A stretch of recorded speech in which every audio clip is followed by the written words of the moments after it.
stream sings into the river sings into the sea sings into the boat that carries you and me. Somos el barco,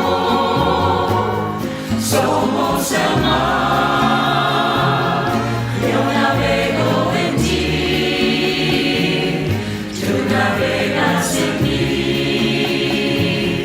We are the boat, we are the sea, I sail in you, you sail in me. Now the boat we are sailing on was built by many hands. And the sea, so deep and wide, it touches every side. The voyage has been long and hard, and yet we're sailing still. With a song to help us pull together, if we only will. Somos el barco, somos el mar, yo navego en ti, tú navegas en mí. We are the boat, we are the sea, I sail in you, you sail in me.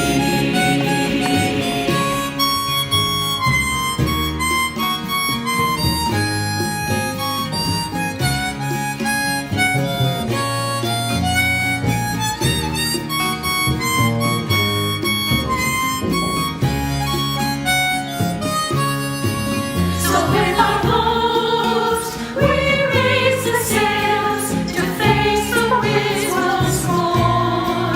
And with our hearts, we chart the waters better sailed before. Somos el barco, somos el mar, yo navego en ti, tú navegas en mí. We are the boat, we are the sea, I sail in you, you sail in me.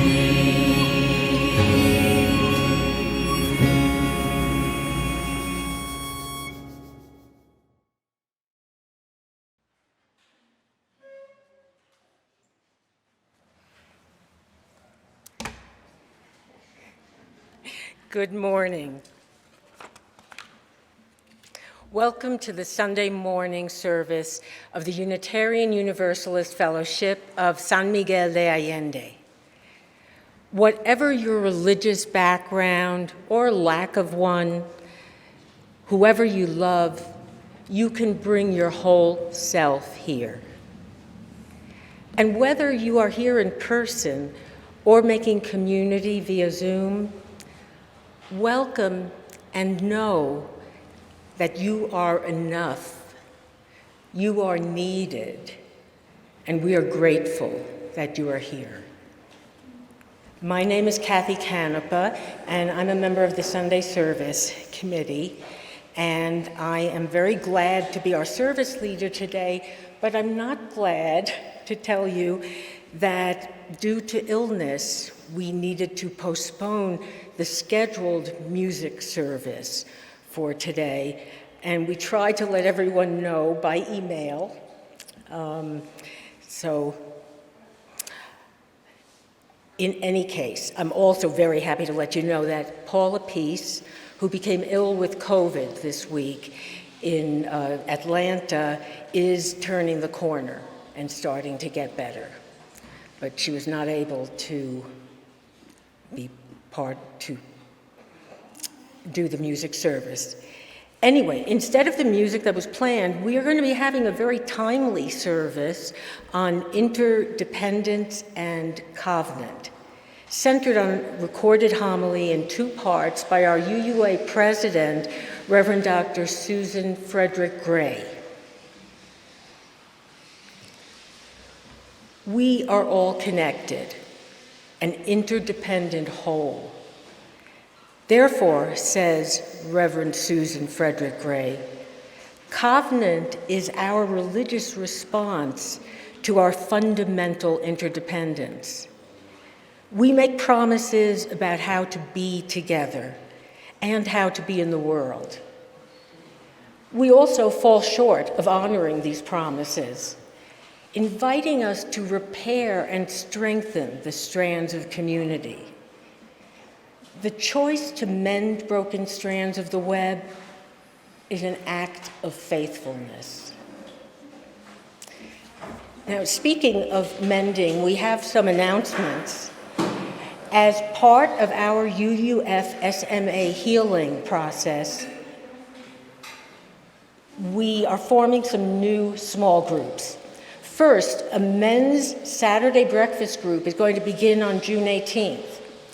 As you might know, with a 4th women's group starting up next week, there are now 47 UUF women in social support groups. None for men until this breakfast group starting, so we hope many will join and find nourishing fellowship and support with each other. I'm hearing an echo and a buzz. Am I too loud? Okay. Another announcement, on June 16th, we will kick off the first Come for Lunch, Stay for Games Day. It will be at La Frontera, similar to the old Wednesday comidas we had before COVID. And during COVID, many of us found joy and support and bonding through playing games in small group gatherings. So everyone is welcome to come for lunch, stay for games days. So just check your order of service or our website, UUFSMA.org, to see the various events sponsored by the fellowship and information on how to become a member. After the service, those on Zoom are invited to stay connected and visit with others in the main room or breakout rooms for discussion. Those who are with us at the Aldea can join us downstairs outside for coffee and cookies. And now, if we have any visitors here today, would you please stand so that we can see who you are and personally greet you? Welcome. Welcome. Great.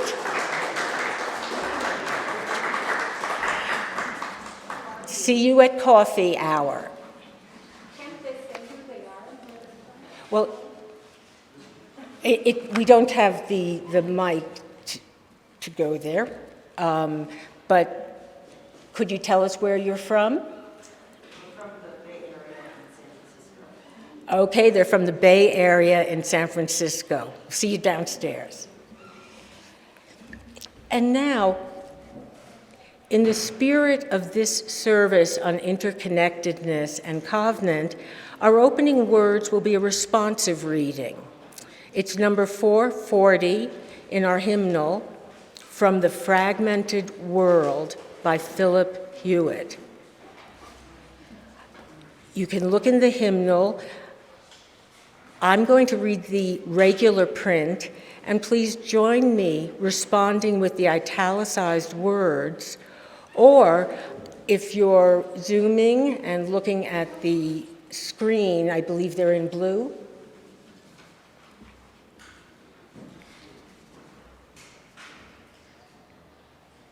The words will appear in a moment.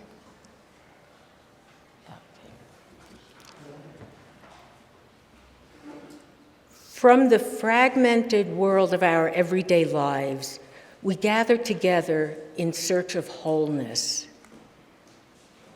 By many cares and preoccupations, by diverse and selfish aims, Are we separated from one another and divided within ourselves? Yet we know that no branch is utterly severed from the tree of life that sustains us all. Our oneness around us and the countless generations that have gone before us. We would hold fast to all of good we inherit, even as we would leave behind us the outworn and the false.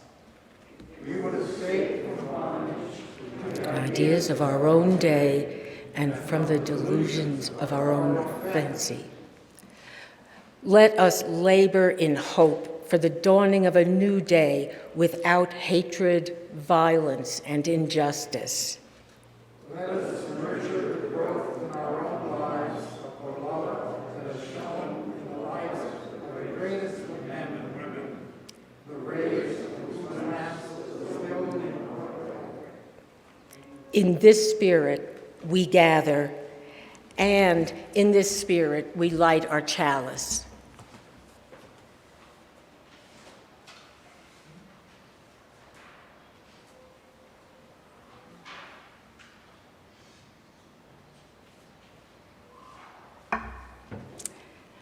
Let's join our voices together in song, hymn number 318, We Would Be One. And I invite you to stand in body or spirit, and please do keep masks on while singing if you're here at the Aldea. Words will appear on the screen shortly.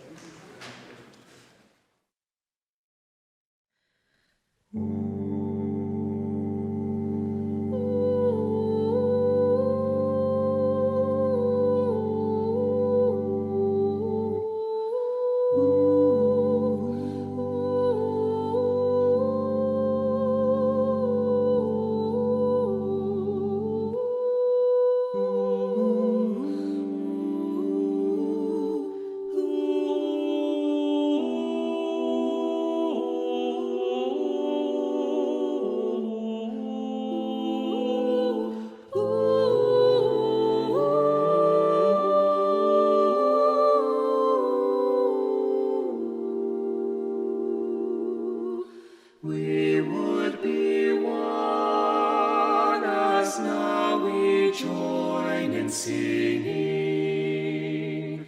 our hymn of love to pledge ourselves anew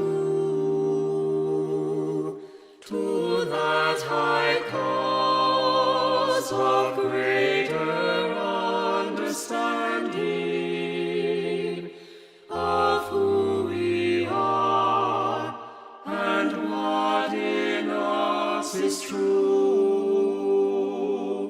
We would be one in living for each other to show to all a new community.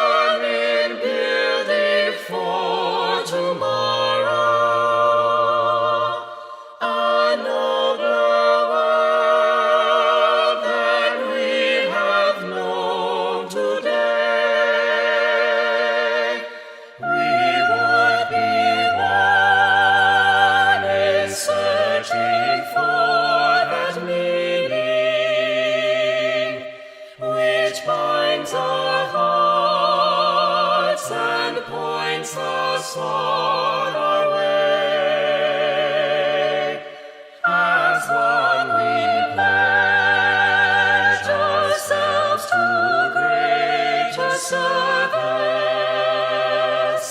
with love and justice strive to make us free. Oh, make us free.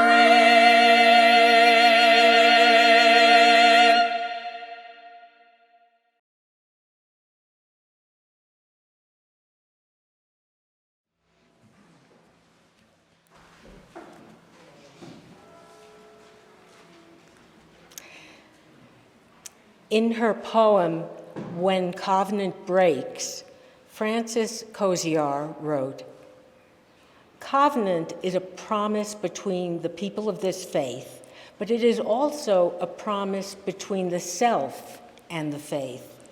And sometimes nothing takes more faith than staying." And now I invite you to join together in reciting this fellowship's unique covenant, first in English with Diego, okay, and then with me in Spanish.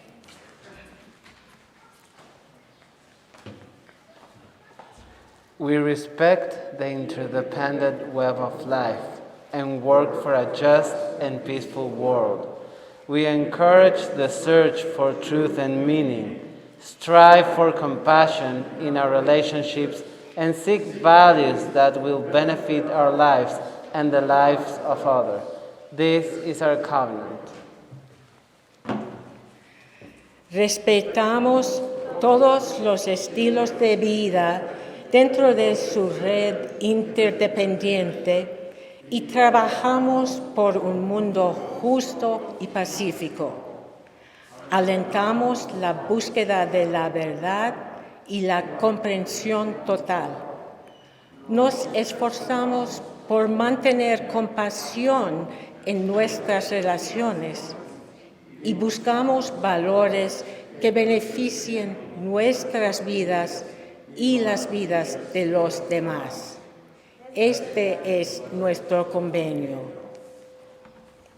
And now, Françoise Yohalam.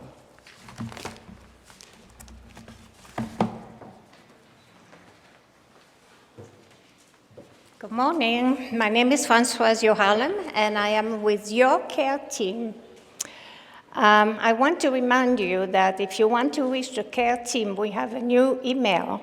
It is careteam UUFSMA, this is one word, @gmail.com. Also a reminder that Else Marie Norby is eager to receive visitors. She loves being at Sophia's place in Los Frailes, but she feels lonely and would appreciate your visit. So you may contact her at elsmarienorby, one word, @gmail.com. This is a special time in our service when we share our joys and concerns. If you have a joy or concern you to share, please email it to our Reverend Tom Rosiello, who will make sure that they will be read at our next service. If you are on Zoom right now, you may write your joy or concern in the chat box. First, a candle of joy and appreciation for Diego and the entire tech team for graciously jumping in with energy and expertise to help put together a last-minute change of service. Bravo!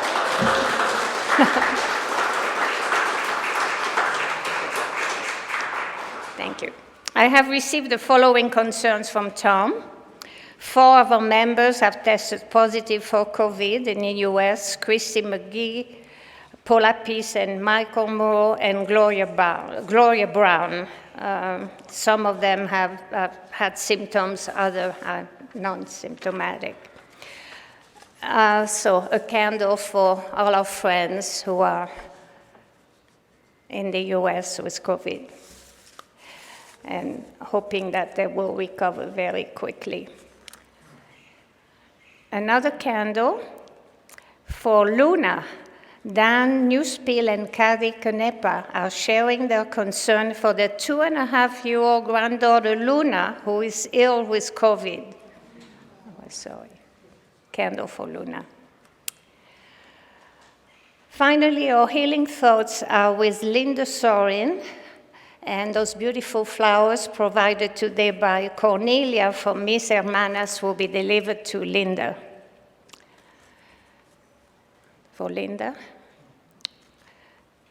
Now, a candle of sympathy and sorrow for all the lives lost day after day to gun violence in the US and our hope that some legislative action to help curb the problem will finally pass.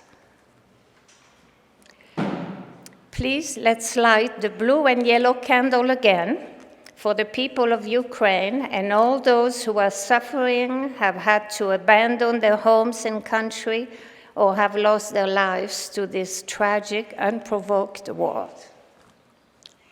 That's it. Thank you.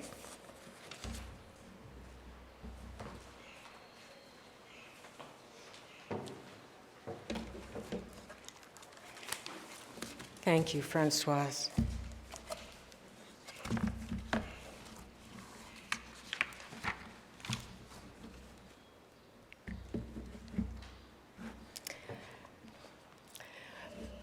This meditation is adapted from Reverend Erica Hewitt's words in A Prayer for Connection.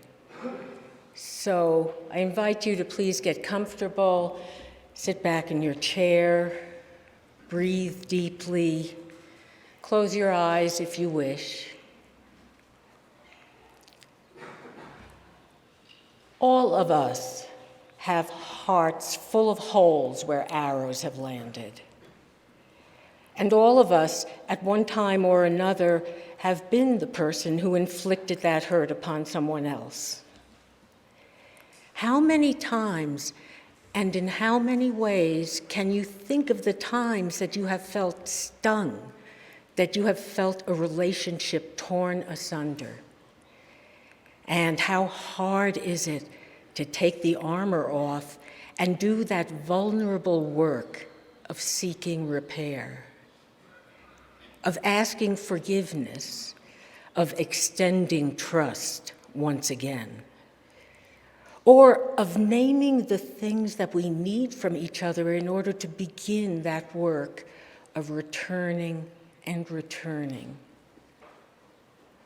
Whatever the word prayer means to you, however you understand it, I invite you to pray with me.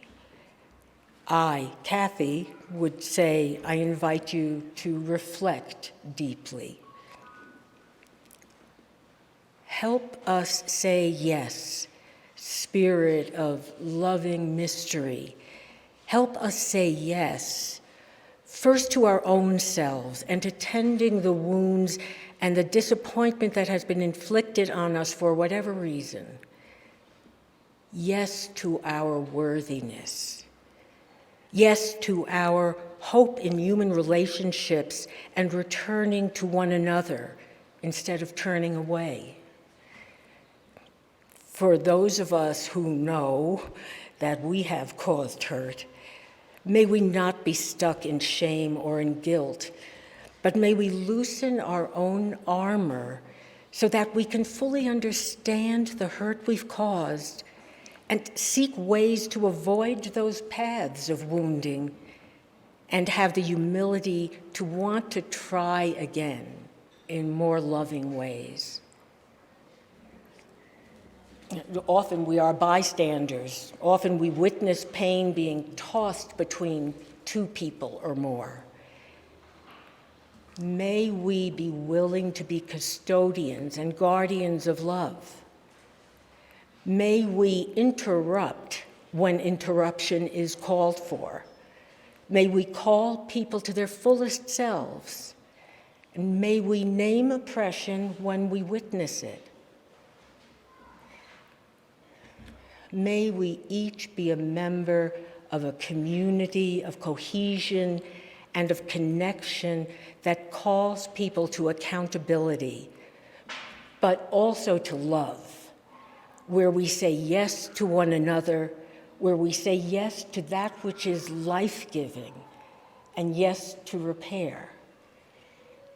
Yes to love in action that looks like the earning of trust and the guarding of trust. May we remember that our communities are woven through our speech and our actions and our trust and our teamwork.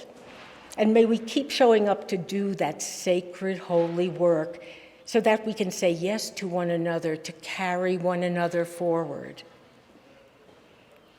May it be so for all of our relationships that are virtual, that are in person, that are chosen, and the relationships that are part of the yes we said long ago to being part of a Unitarian Universalist community. May it be so.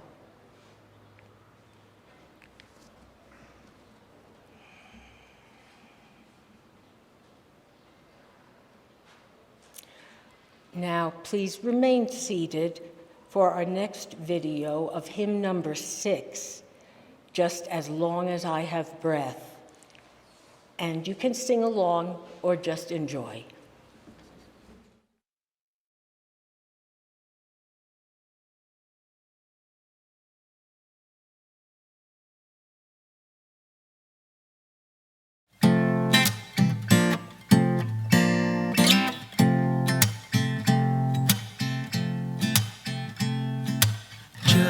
Just as long as I have breath, I must answer yes to life.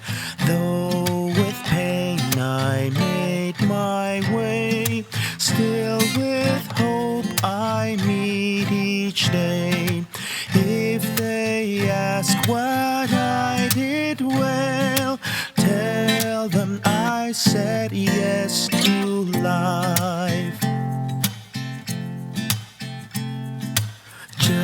Just as long as vision lasts, I must answer yes to truth. In my dream and in my dark, always that elusive spark.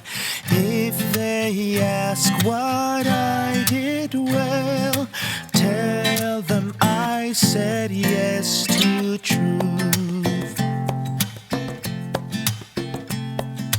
Mientras late el corazón, debo decir sí al amor. Me dolió la decepción y aún así te di el perdón. Si preguntan qué hice bien, diles dijo sí al amor. Just as long as my heart beats, I must answer yes to love. Disappointment pierced me through, still I kept on loving you. If they ask what I did best, tell them I said yes to love.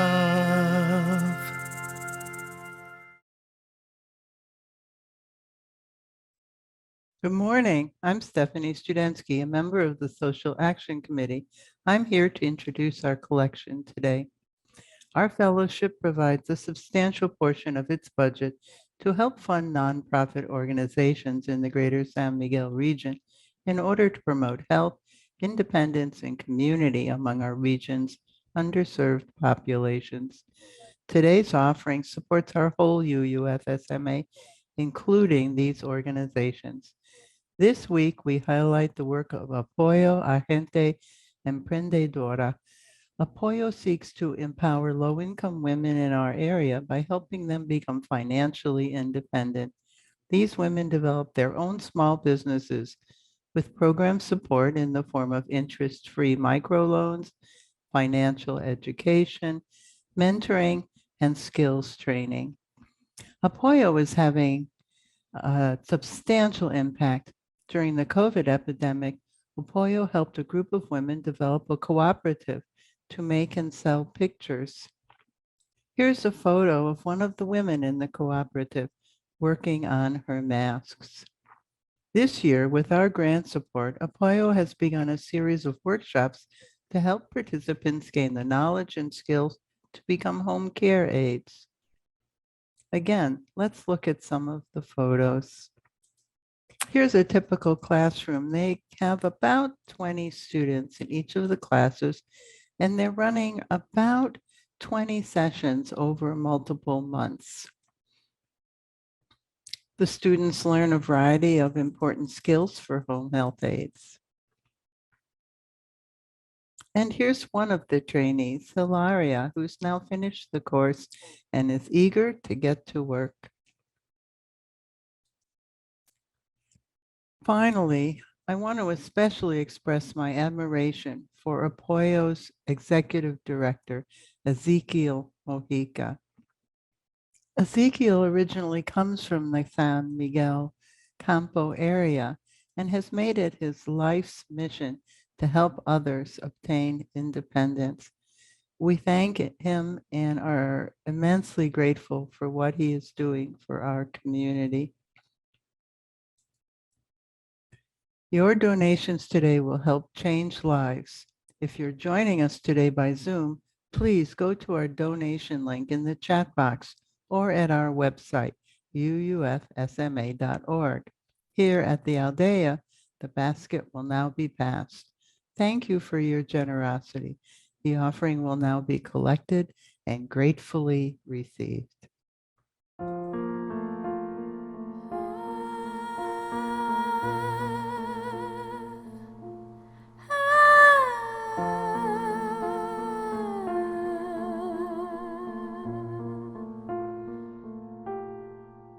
De ti yo recibo, a ti te doy, así compartimos y vivimos hoy. From you I receive, to you I give, together we share, and from this we live. De ti yo recibo, a ti te doy, así compartimos y vivimos hoy. From you I receive, to you I give, together we share, and from this we live.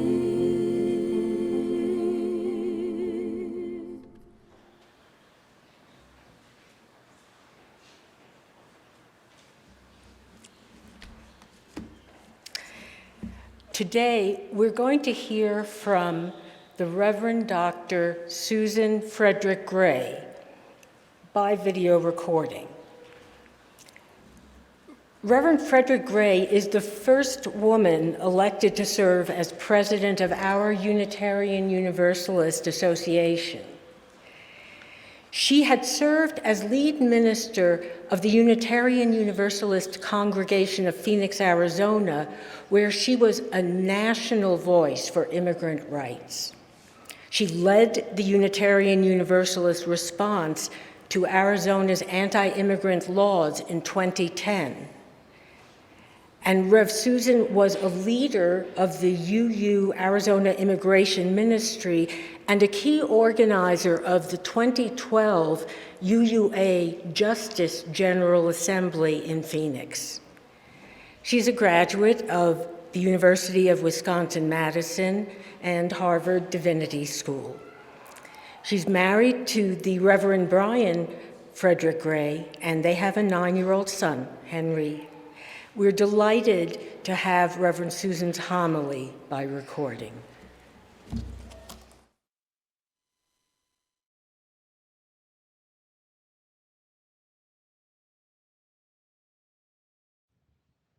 A beautiful quilt hangs on the wall in my home office, where I now spend so much of my time, including taping many of my recordings.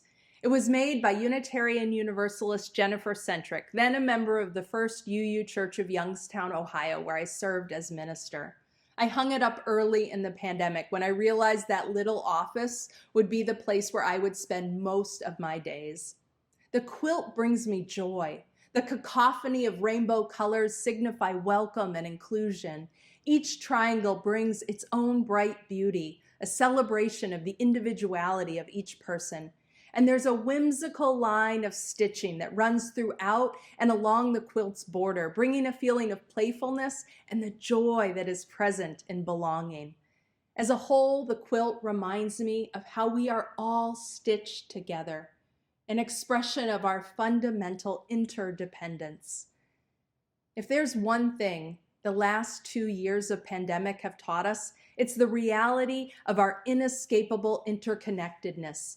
Experiencing wave after wave of COVID-19 spreading quickly across the globe reminds us that our lives are inextricably woven together. Early in the pandemic, we learned to wear masks, understanding that I wear my mask to protect you, and you wear your mask to protect me. We rely on one another, and we can act to protect one another, or our actions can put each other at more risk. As Unitarian Universalists, we have long articulated the importance of interdependence. We name it in our principles. We know it from our understanding of science and biology, and we understand it as universalists who reject ideologies of supremacy rooted in notions of the saved and the damned, instead embracing the worth and dignity of every person and the knowledge that no one is outside the circle of love. We know we belong to each other, and we belong to the earth and the web of creation itself.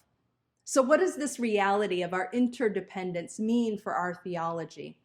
Well, it's reflected in one of the ways we describe Unitarian Universalism. We say we are not a creedal tradition, but a covenantal one. We don't have a creed which all must profess. We don't all believe the same things about the nature of God or gods, or even share the same religious background. But what does bind us? The promises we make to one another about how we will live together in community and how we will live together in our larger world. You see, as Unitarian Universalists, a far more important question than what do you believe is how are we to live? And we answer this question through covenant. Covenant is our religious response to our fundamental interdependence. Because we are interconnected, because we belong to each other, our religious and moral impulse guides us to make promises to nurture the threads of our connection with justice and compassion and equity.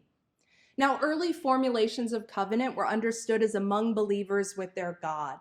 But over the centuries, the influence of Unitarianism, Universalist theology, along with humanism, have reoriented our notions of covenant to be rooted in our relationships with one another, our wider humanity, and creation itself.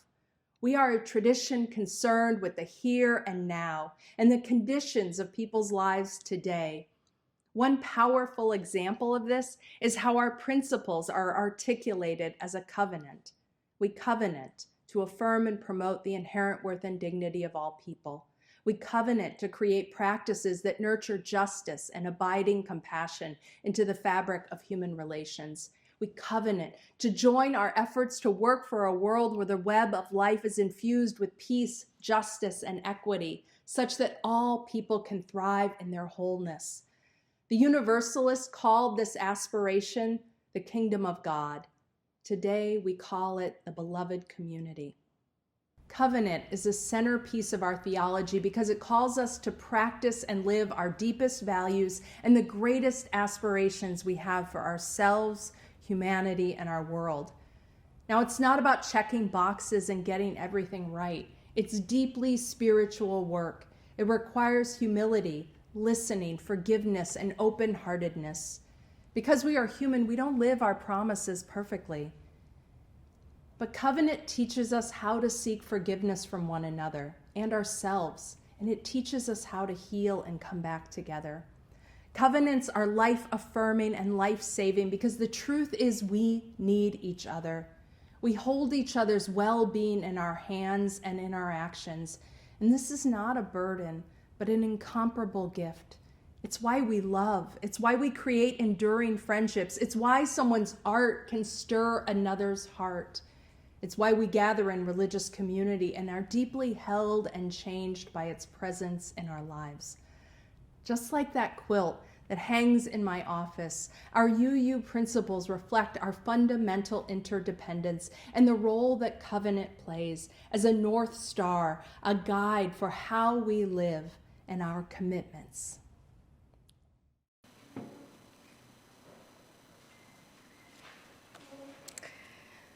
Please join in singing hymn number 134, Our World is One World. I invite you to stand in body or spirit.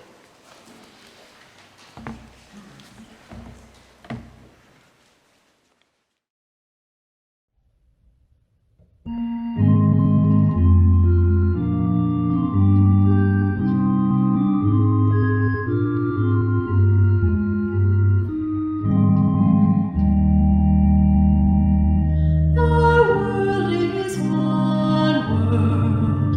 What touches one affects us all. The seas that wash us round about, the clouds that cover us, the rains that fall. Our world is one world.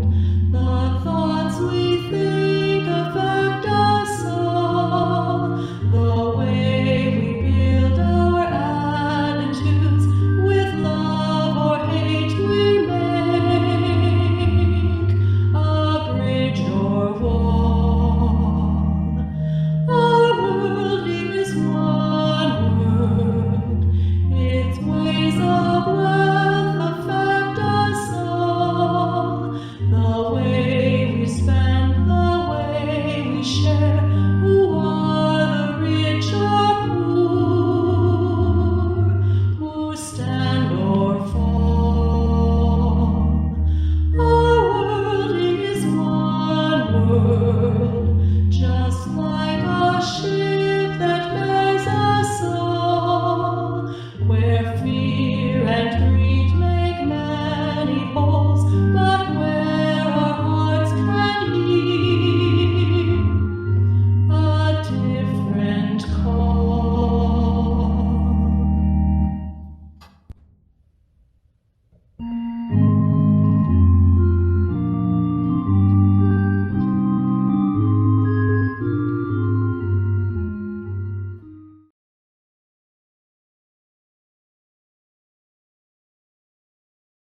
This we know. We belong to each other. In 1963, the Reverend Dr. Martin Luther King Jr. articulated this truth from a narrow cell in Birmingham, Alabama. In his now famous Letter from a Birmingham Jail, King shared his sense of disappointment with white, moderate clergy who condemned the tactics of nonviolent direct action to confront the racist police violence, segregation, and Jim Crow laws of Birmingham. In that letter, King called us all to a deeper knowing of our interdependence, writing, "We are caught in an inescapable network of mutuality, tied in a single garment of destiny. Whatever affects one directly affects all indirectly." King offered this soaring image along the backdrop of lament, frustration, and disappointment at the clergy who preach the values of equality, but in the moment of need and opportunity for real and material change in the lives of Black Americans, condemned King. I imagine on a personal level that all of us know this feeling of disappointment and anger at being let down by those who you thought were with you and would show up alongside you in your moment of need. It's painful. And right now, we are all experiencing layers of this deep personal, social, and collective lament. As a religious community, we know these things to be true, that no one is outside the circle of love, that every person has worth and dignity, that love and compassion are the foundation for the world we need. We know this, and yet everywhere we see these values forsaken. For decades, we have witnessed the erosion of bonds of care, compassion, and shared investment in community. In just the 46 years of my lifetime, we've witnessed devastating rise of inequality, poverty, and indebtedness in the U.S. Alongside this has been the escalation of policing and mass incarceration and the criminalization of poverty. For more than a decade, we've witnessed the explicit political embrace on the right of dehumanizing and divisive rhetoric and policy rooted in racism, xenophobia, patriarchy, homophobia, transphobia, ableism, anti-Semitism, and Islamophobia. For years, we've experienced the growth of propaganda and disinformation. And now we are living with the direct impacts of this rhetorical and policy violence in the banning of books and the silencing of history, in the suppression of voting rights, in the caging of children, and in the vigilante violence and growing support of an authoritarian, anti-democratic, white supremacist movement in the United States. And it is against this backdrop in the US that the COVID-19 pandemic began. And repeatedly, we have lost ground as we've responded to this virus through individualism, capitalism, and nationalism. Whether it is the refusal to wear masks out of some distorted notion of individual freedom, or locking down borders in ways that betray racist assumptions, to treating essential workers as expendable, to failing repeatedly to put global vaccination ahead of profits, we continue to fail in our responsibilities to each other. We live in a web of interdependence, whether or not we wish it so. And suffering thrives where the bonds of our relationships are defined by exploitation and domination. In the US, the coronavirus has thrived along historic and systemic fissures of disparity and racism and poverty. Fissures that have long defiled our social bonds. The impacts of these choices is that this virus has taken nearly 1 million lives in the US and caused so much isolation, despair, and trauma for all of us, but especially for those who are already impacted by systemic inequity and oppression. The layers of trauma, the layers of lament are deep. And in our own UU community, we've seen this disparity. We have lost so many young Black leaders, not just to the pandemic, but to the stress of these times. The deep lament is because the crisis of this pandemic, alongside the crisis of global climate change, of which the two are not unrelated, actually creates the necessity and the opportunity to draw humanity together for collective action to save lives and protect the future of our species. But again and again, we've chosen to double down on division, nationalism, profits, and a deadly status quo. Now, to be clear, I'm not pointing back to some golden day that never was. What we need is to chart a new way forward, rooted in covenant, rooted in an understanding of our fundamental belonging and our responsibilities to one another. King understood this when he reminded us that we are caught in an inescapable network of mutuality, tied in a single garment of destiny. Whatever affects one directly affects all indirectly. It is why it is so important to understand that the crises we face today are not just economic or political or social or even environmental. They are fundamentally spiritual and moral crises, reflective of the ways that the threads of connection that bind us have been defiled by greed and exploitation. And the tools we need to reweave these bonds are compassion, deep solidarity, mutuality, and care. These are defining times.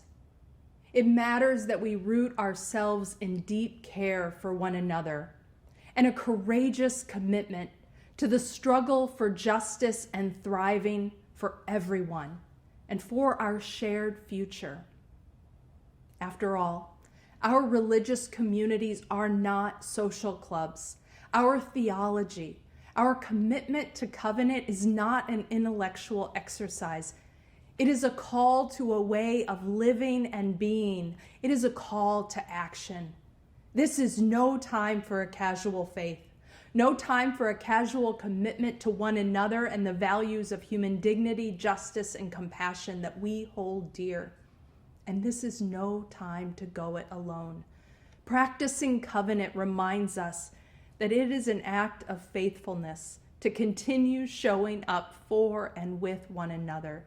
It is an act of faithfulness to continue to center care in how we live in the midst of division. This is a time where we need greater courage and greater solidarity and a deeper commitment to the well-being of all people and all communities. We need investments that address poverty, climate change, and that invest in democracy and in human flourishing. Whenever I hear King's words, that we are tied in a single garment of destiny, I imagine humanity as a collection of brilliant stars held together across the fabric of the expansive night sky, holding promise for what can be when we understand that we belong to each other and that we share responsibility for one another. I also remember our own Universalist forebears who believed in universal salvation, but also knew that hell was something that existed here in this life, fostered by systemic injustice. And our work as a people of faith is to love the hell out of this world, to join our efforts to work for a world where the web of life is infused with care, with peace, with justice, with compassion and equity, such that all people can thrive in their wholeness. May it be so.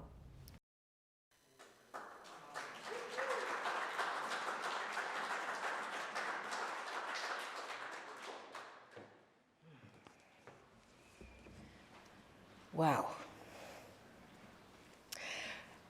As we opened, let's close with another responsive reading, A Litany of Restoration by Marjorie Bowen's Wheatley.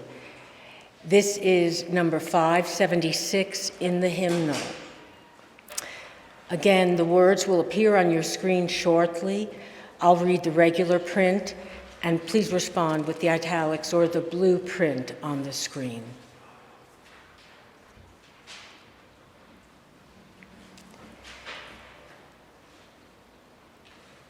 If, recognizing the interdependence of all life, we strive to build community, the strength we gather will be our salvation.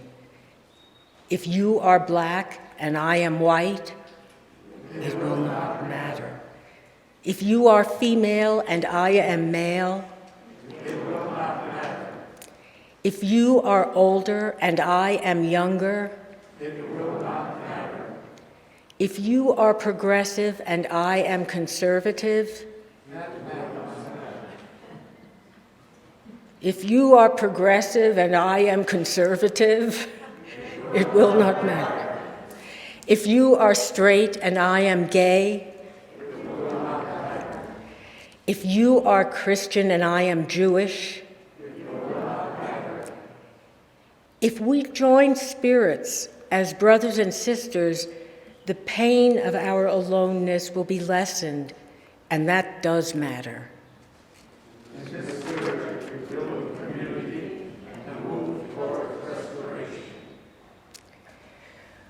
We now extinguish our chalice flame, but not the light and warmth of connectedness which we hold within.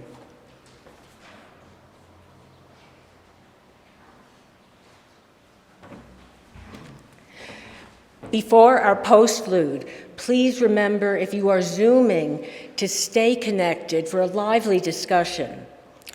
We will post in the chat a list of discussion topics and questions that you might want to think about or bring to whatever small groups you belong to. A printed copy of this, and it was provided by Rev. Susan, is available to those in person, and you can pick it up on the table on the way out. If you're here at the Aldea and go to coffee hour downstairs, please do donate to the donation basket for coffee so that we can sustain having the coffee every week. Most importantly, please say hello to our guest visitors today.